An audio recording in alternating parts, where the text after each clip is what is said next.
Okay, I'm going to discuss how to do in-text citations in APA. Often my students use the word confusing when trying to figure out a documentation style such as APA or MLA, but really, once you understand the process in using a documentation style, you can use them all easily.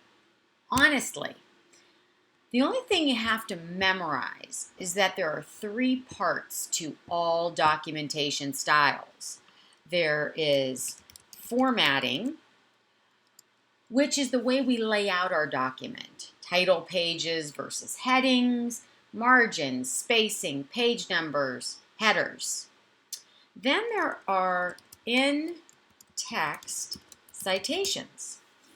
That's found in the body of your essay or writing project. These are used after any borrowed information in the body of your paper, whether that information is directly quoted, paraphrased, or summarized. You must include an in-text citation. And then finally, there is a list of sources, and this is always found at the end of a paper or a writing project. This is a list of all of the sources that you referred to in the body of your paper. Sometimes it's called a works cited page, sometimes it's called a bibliography, sometimes it's called a references page. So that's it. No matter what your documentation style, MLA, APA, etc., you just have to know that there are three parts that you have to concern yourself with: formatting, in-text citations, list of sources. Okay, now, what to do next? Think about a cookbook. I know I've lost you, but hang in there for a minute. So here's my recipe folder that I keep online. I know it's a lot, but that's what happens when you take an English instructor who grew up in an Italian restaurant. A lot of organized recipes. Anyway, I have several folders and use each one, and each has many recipes. So I'll show you. See, that's my cakes, cookies, and bars. I know. Yes, I do prepare them all. So I'm certainly not going to try to memorize all of these recipes. I may have the general idea for each one, but I cannot possibly memorize every minute step or ingredient. It's overwhelming. Likewise, my friends, you cannot remember every detail of an in-text citation or a citation in a list of sources. No way. So you start by finding your cookbook or your APA or MLA reference that you like. That is essential. I'm going to use the Purdue OWL because it's my favorite online reference, but I like print references too. Like a cookbook, you begin by looking up the broader categories, the type of documentation style that you want. Here we're going to use and practice on APA. So there I am. And then specifically, once you are in APA, as I am here, you look for what you want to cook up. So I'm required to use APA formatting and documentation style in my hypothetical assignment. So that's the first place I need to look in the cookbook. And you have all these recipes. Wow, a lot of recipes. So I'm going to look up in-text citations because that's one of those three big categories: formatting, in-text citations, list of sources. So, but I need help with in-text citations, so let me find that section first.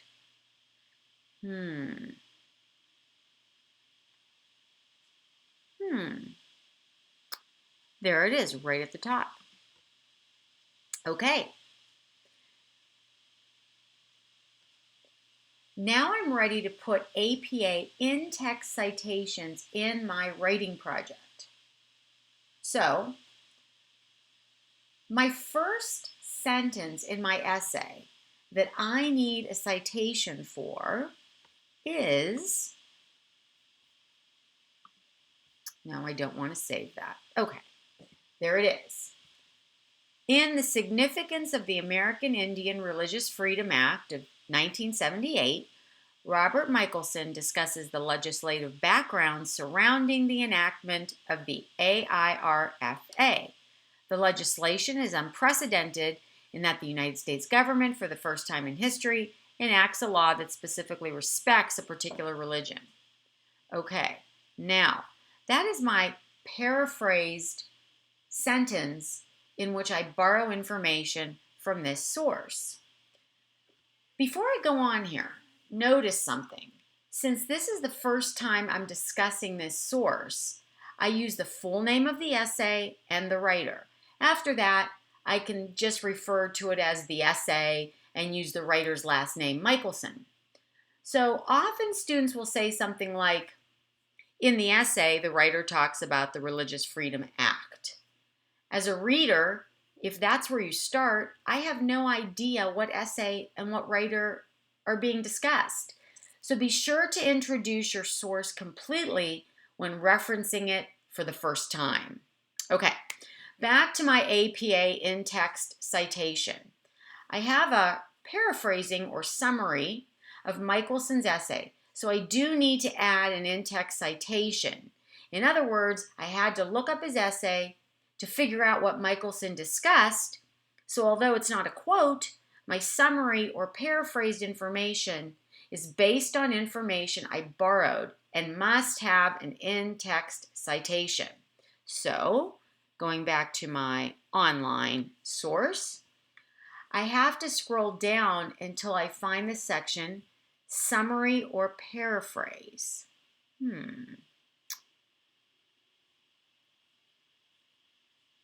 Okay, and it says, if you are paraphrasing an idea from another work, you only have to make reference to the author and year of publication in your in-text reference, but APA guidelines encourage you to also provide the page number, although it's not required.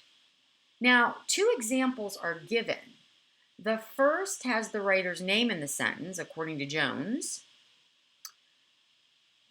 1998. APA style is a difficult citation format for first-time learners.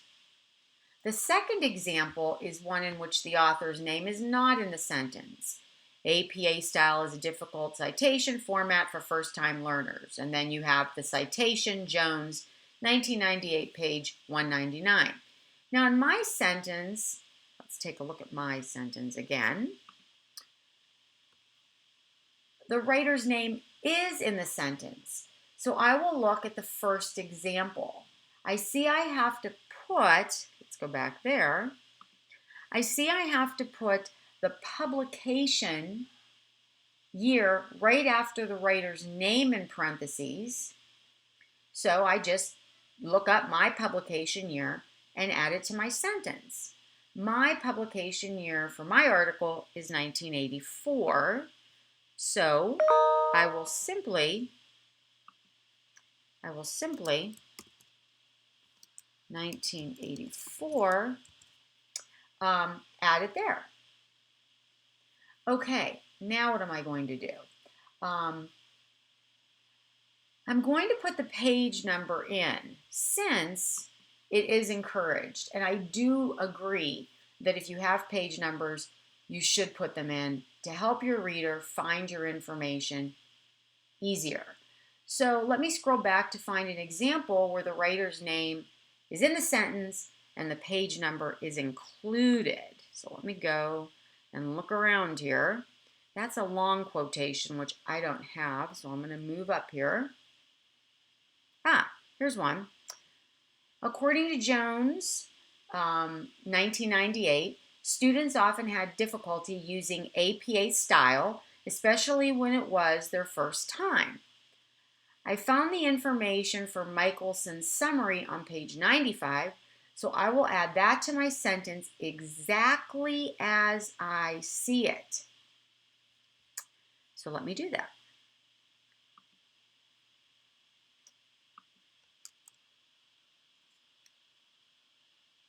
And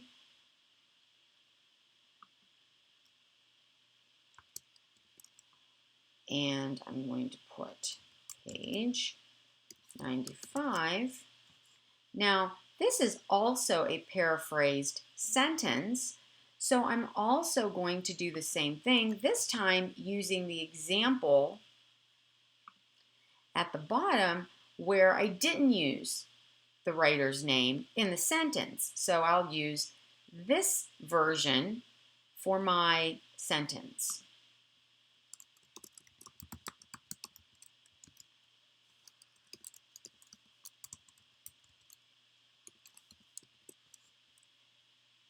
Perfect.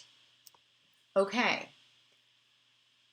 The point is, often you're not going to find exactly what you need. Just like a recipe, you may not have the exact ingredient, but you have to follow the directions as closely as possible.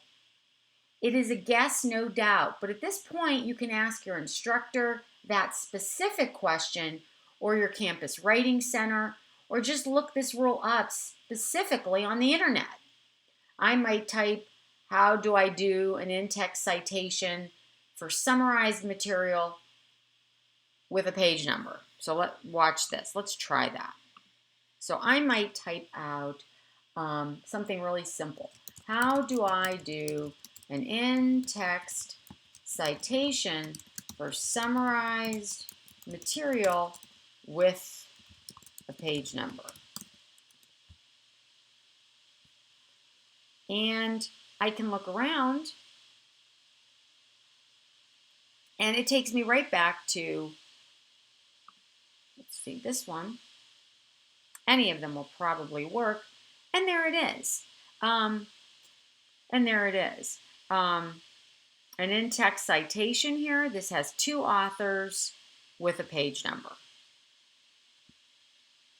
This talks about paraphrasing, and again, there are the examples. The writer's names are in the sentence, the writer's names are not in the sentence. So you can look up something very specific and still get the answer that you need. Usually you will in fact find an exact rule, but if you don't, find an example that is close and then ask your instructor or do further research. That's just a part of documentation styles. Sometimes you have to narrow it down as far as you can and then ask a specific question. Usually instructors don't like the question, how do you cite this sentence? They want to see you try to narrow down the playing field. You will have more success with an instructor if you show that you've made the first attempt. Okay, let's practice on another sentence. The next sentence in my essay that needs a citation is, here it is. The writer firmly believes that the Freedom of Religion Act was a political ploy to appease Native Americans into thinking that they would in fact regain their sacred land. Okay, so here I'm paraphrasing Michelson's opinion that I found in the article. If I go back to my example, I don't have to try to memorize it. If I go back to my example, I see that I have to look for the one in which the writer's name is not in the sentence. And there it is. I see the one I need. APA style is a difficult citation format for first-time learners. So, back to my sentence. So now I will go into my sentence and include the parentheses and the name of the author, publication year, and page number exactly the way it is shown in the example.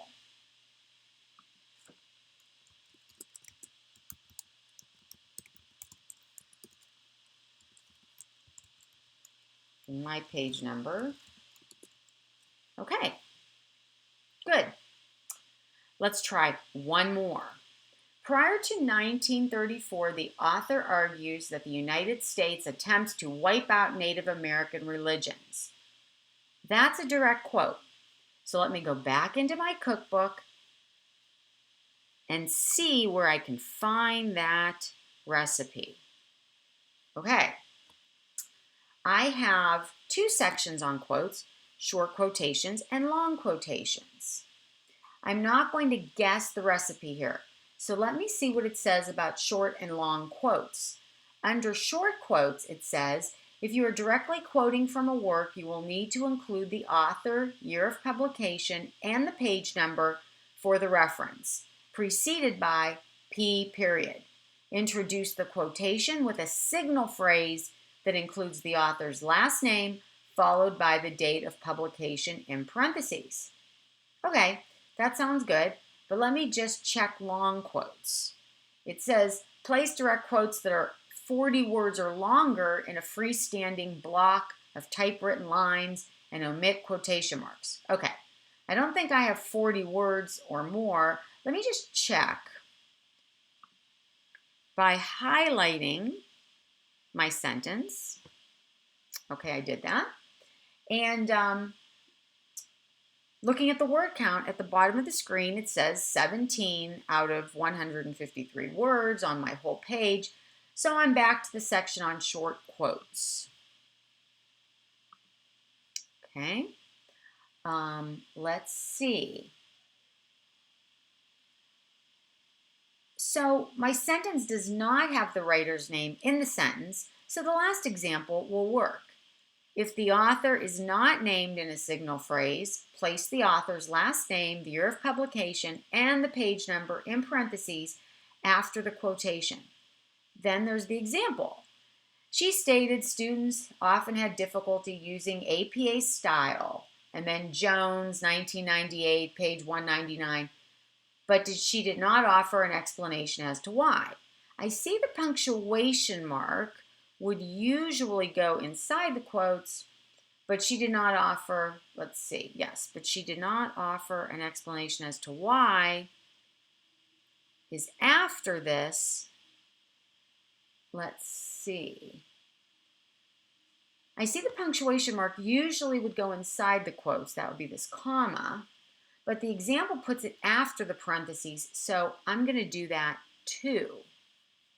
Let me look.